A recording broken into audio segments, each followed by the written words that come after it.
Hello दोस्तों, नमस्कार। हमारे जितने भी ईपीएस 95 पेंशन धारक हैं, आप सबका हमारे नए वीडियो में स्वागत है। दोस्तों, जितने भी हमारे ईपीएस 95 पेंशन धारक हैं, आप सबको मैं बता दूं कि मैं ईपीएस 95 पेंशन धारकों के लिए ग्राउंड लेवल जानकारी देता हूं।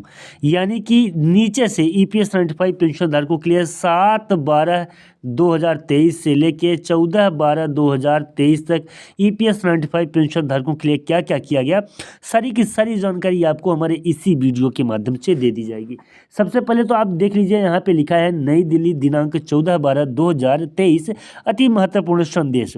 अब 7 तारीख से 2014 तक 7 तारीख से 14 तारीख तक ईपीएस 95 पेंशन धारकों के लिए क्या किया गया, उन्होंने कौन सी महत्वपूर्ण अपडेट जो है तो निकल के सामने आई है, जिससे ईपीएस 95 पेंशन धारक जो आंदोलन कर रहे थे वो आंदोलन करना भी बंद कर दिए। यानी कि उनको यह भरोसा हो गया, विश्वास हो गया कि ईपीएस 95 पेंशन धारकों को पेंशन की राशि अब दी जाएगी।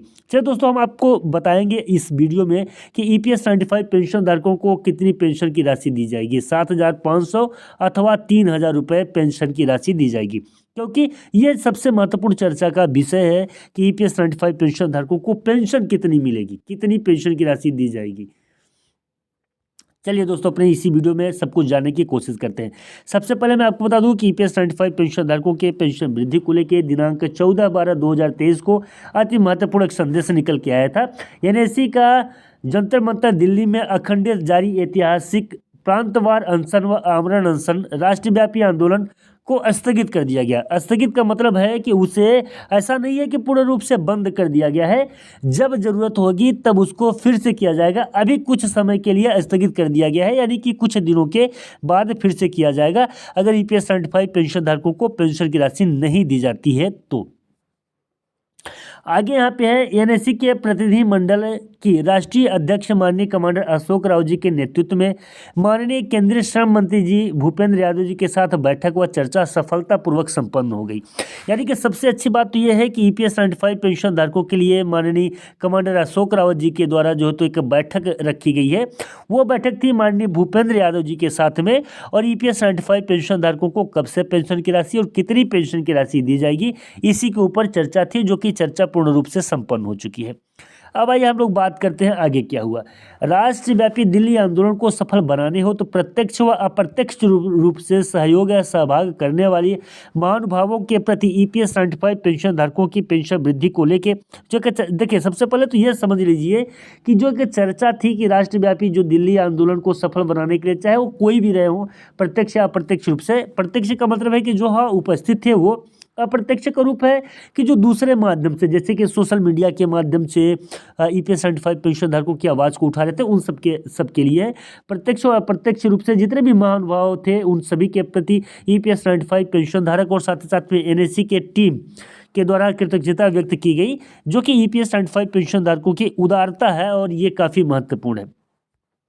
दोस्तों, अब मैं आपको यहाँ पे कुछ तस्वीरें दिखाना चाहता हूँ। इन तस्वीरों को देखिएगा बहुत गौर से, बहुत ध्यान से, क्योंकि ये आपके लिए काफ़ी काम की चीज़ें हैं। यहाँ पे आप देख सकते हैं कि सबसे पहले आप यहाँ पे देखेंगे माननीय रजावत सर हैं, यहाँ पे कमांडर अशोक राव जी, और ये जो तस्वीर आप देख रहे हैं ये तस्वीर है ईपीएस 95 पेंशन धारकों की पेंशन वृद्धि को लेके जो पत्र दिया गया है माननीय श्रम मंत्रालय को।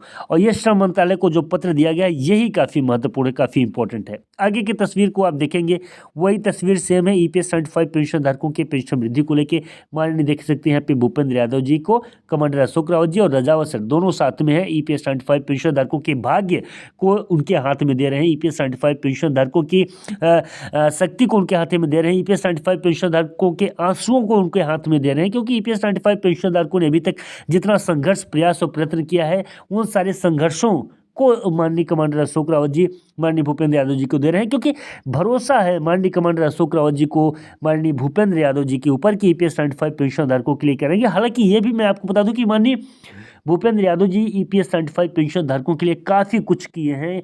उन्होंने ईपीएस 95 पेंशन धारकों के लिए जहाँ भी आंदोलन हुए हैं वहाँ पहुँच के उन आंदोलनों को बंद कराया है और ईपीएस 95 पेंशन धारकों की समस्याओं को सुन के आगे जो भी जहाँ से भी ईपीएस 95 पे चाहे फाइनेंशियली प्रॉब्लम हो चाहे और पेपर वर्क का प्रॉब्लम हो, उन सभी को जो तो सॉल्व इन्होंने कराया है, उनका सोल्यूशन लेके आए हैं। और कमांडर अशोक रावत जी को हमेशा छोटा भाई समझते हुए ईपीएस 95 पेंशन धारकों की पेंशन वृद्धि को लेकर, ईपीएस 95 पेंशन धारकों की समस्याओं को लेकर चर्चाएं करते आए हैं। और ईपीएस 95 पेंशन धारकों की तरफ से कमांडर अशोक रावत जी के प्रतिनिधित्व में जो भी कुछ भी बातें होती है उनका जो तो निराकरण करते चले आए हैं। तो कमांडर अशोक रावत जी को भरोसा था कि यहाँ पे माननीय भूपेंद्र यादव जी इतना लंबे संघर्ष हम लोगों ने दिल्ली में किया है, तो इसका सलूशन जो तो माननीय भूपेंद्र यादव जी निकालेंगे। एक बात और मैं आपको बता दूं कि माननीय कमांडर अशोक रावत जी ने अपने वीडियो के माध्यम से इस बात को स्पष्ट किया था कि माननीय भूपेंद्र यादव जी जो ईपीएस 95 पेंशन धारकों के पेंशन वृद्धि को लेकर बातें कर रहे हैं, उस पर कहीं ना कहीं माननीय प्रधानमंत्री जी ने भी जोर दिया है ईपीएस 95 पेंशन धारकों को पेंशन वृद्धि करवाने के लिए। इसलिए माननीय कमांडर अशोक रावत जी ने अपने उसको स्थगित कर दिया है, जो आंदोलन चल रहा था, भूख हड़ताल चल रहा था उसको। तो दोस्तों अब उम्मीद ये लगाई जा रही है कि ईपीएस 95 पेंशन धारकों को 3,500 रुपये तक की पेंशन राशि और ईपीएस 95 पेंशन धारकों के पेंशन वृद्धि दिसंबर माह तक में हो जानी चाहिए। अगर नहीं होती है तो कमांडर अशोक रावत जी एक बार फिर से आंदोलन के लिए पूर्ण रूप से तैयार होंगे। फिलहाल दोस्तों उम्मीद करता हूँ ये वीडियो आपको अच्छा लगा होगा। अगर वीडियो अच्छा लगा तो प्लीज चैनल को सब्सक्राइब करें। मिलते हैं नई वीडियो में और नए अपडेट में, तब तक के लिए नमस्कार, जय हिंद, जय भारत।